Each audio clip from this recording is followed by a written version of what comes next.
ahead. Go ahead. Then the other guy, he's got a little legal trouble. Montrezl Harrell. So to me, it's like I thought they did great in the draft. Because you get out there, you run them both in the summer league. You see who can shoot better, who can run the floor. You know what I mean? And that's what you do. And you might have to offset them during the season because you need them. So when they trade them away, I said, how do y'all know which one is better? You got two great picks of what you needed. You should have kept them. Gordon Hayward, you got to try to get rid of him because he's just hurt. He was the best in the. Who's gonna pick up that contract? I have no. You tell me who's gonna pick up $120 million contract? Who picking it up? Jordan, you know what I mean? He that type of player. You know what I mean? So, but yeah. And then Terry, I like him. He's great, but I see him as a Lou Williams. I see him as a six man coming off the bench that is a 6 man of the year, killing, doing great. But we talking about playoffs in the East. You're gonna need a big man, and you're gonna need guards that can defend. Bigger guards.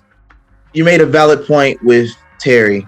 Problem is when you're paying a man that much money, he can't come off the bench. That's just NBA. It's like a unwritten rule, that's what the Lakers were saying. And look what happened with them with Russell Westbrook.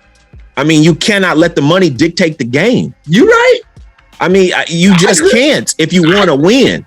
You're right. I would like Terry being a scoring force off the bench. I think it would work, but that's just not how NBA teams are ran. That's why we're here giving them talking about it, and not on the court, sitting on the bench making the play. Like I would do the same thing. I agree with you. I think you're right, but that's just not how teams are, and that's why the Lakers missed the playoffs. Just off what you just said alone, that's why they missed the playoffs. They used that same logic when LaMelo first got there. Oh, he's just a rookie. We can't bring him in. We got Devontae Graham. He went crazy last year. We would be crazy to bring Devontae Graham off the bench. It took for him to get hurt for the right decision to get made.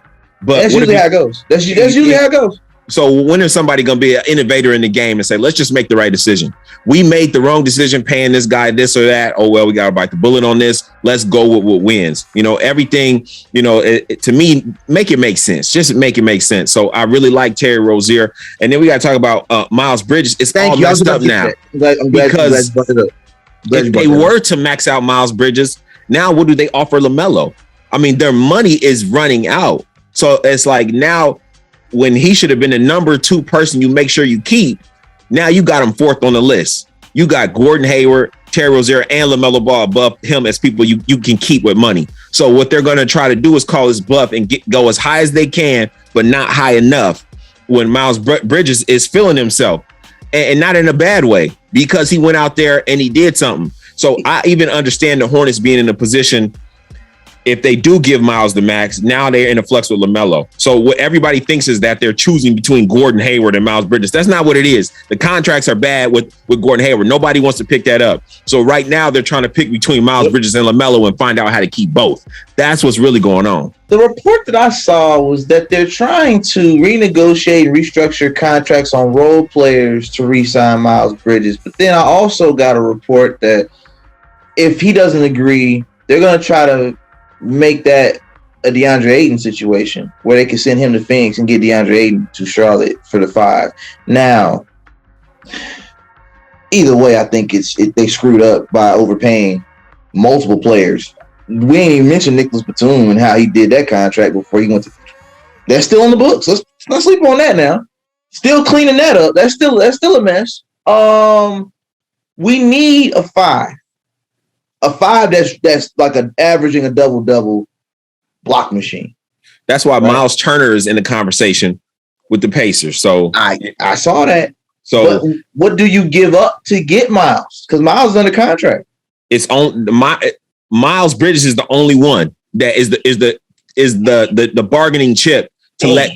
And nobody want to get rid of a DeAndre Ayton or a Miles Turner for nothing. You know what I mean? You're right, but I'm thinking, damn, why we gotta I don't know how that's going to impact LaMelo because that's his boy. You get that's I feel like it's going to work systematically, but then it's going to work towards LaMelo's exit down the road because of that betrayal, that level of and that's what I say. Keep him.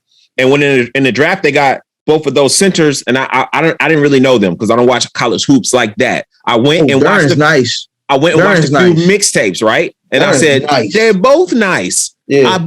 They have a different game, but they can bring something to the court. So I said, why didn't they keep both of these? Why are they trading? I mean, they got all these mid-sized type of players. You got the Kelly Oubre's and you know what I mean? You got these guys. So you need a big. Go get deep in the 5 position. Keep both of them and let's roll. So I didn't like how they did that. And I think they just setting themselves up for like failure, basically. Because now you're picking a lose-lose. Yep. Now, it's funny that you brought that up, the Duren trade to the Pistons, because as you know, there was a brief moment in time where people might have forgotten about this, that the Pistons were trying to get Jello Ball. Right? Yeah. I know. It's a sad story. I know, things happen, the bad timing. I know it just wasn't meant to be. But I made a video, and this is one of the ones I was mentioning to you in part 1 that like did way better than I expected. That the Detroit Pistons won draft night. Not Orlando Magic with Paolo Banchero. Don't get me wrong. He's going to be nice. Him and Cole Anthony they're going to do some damage. Markelle Fultz will be back from the ACL. They're going to be nice. But I'm not worried about Orlando. No disrespect, but I'm not worried about them. They have yet to prove anything. Not worried about it. The Pistons, on the other hand, I looked at what they already built in the draft the last 2 to 3 years.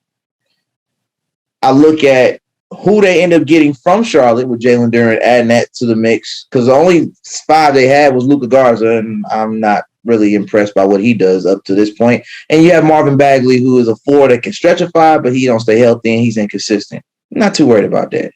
Here's my fear.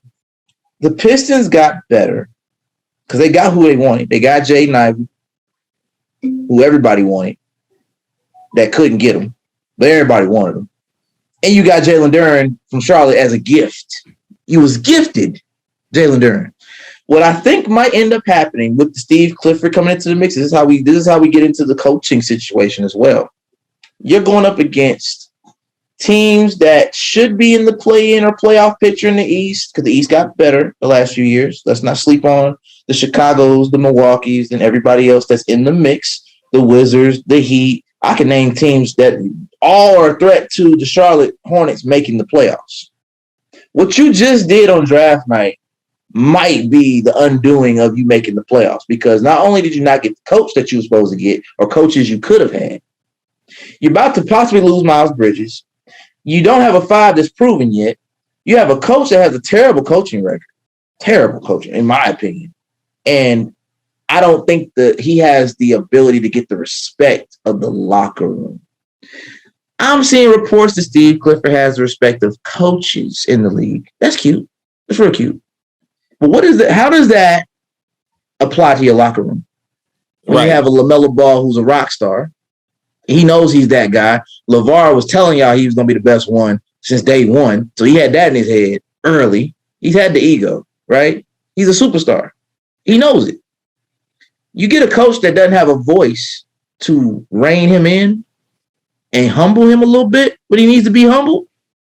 Do you think, look at the Detroit Pistons roster with Cade Cunningham, Killian Hayes, Isaiah Stewart, who's a dog. Reminds me of a young, Ben Wallace, if you will, right?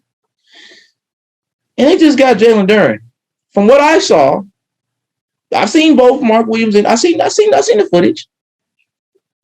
I don't want to face Detroit if that's the team I got to go through to get to the playoffs. No, or to get through the play-in. Dare I say it? Now they got a play-in tournament they got to get through.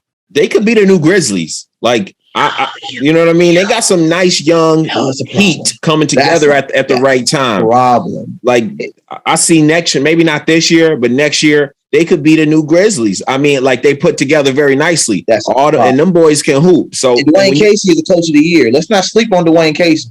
And when you come together young, it's like, you build something. Like, you see Golden State, you come together, y'all get a camaraderie where they like draft. The OG is the one who's telling y'all what to do. No, y'all build it up like that. Yeah. That chemistry on the court is different. So the Pistons won. You know what I mean? To me, I look at what they doing and I'm like, what is going on? And as far as the new coach on the Charlotte Hornets, so talk to me, man. Look, if you walk into the locker room, right, and you see him, you don't even really believe your organization has faith in him. He's basically all the kids on the playground, and he got picked last because somebody got hurt. Oh, I'm done. You know, he's that one kid with the glasses and the socks, and it's like they looking at him and the girl named Respucia, and they're like, "Who we pick?" And she do the knuckles, and they're like, "Okay, all right." And so it's just like my organization fired you. They did not go to hire you. No, we had a guy pull out at the last second, and then we decided to go with you. And the other guy that you could have went with was supposed to be for LaMelo. D'Antoni would have been there for LaMelo. So you choose the last guy on the playground versus the guy who would maximize LaMelo's talent. It's hard to see a team coming into that locker room and giving this guy the utmost respect when it don't even look like the organization respects you. We don't. Okay. So do you remember the coaching bidding war that the Lakers went through when they got Frank Vogel? He was not the first option.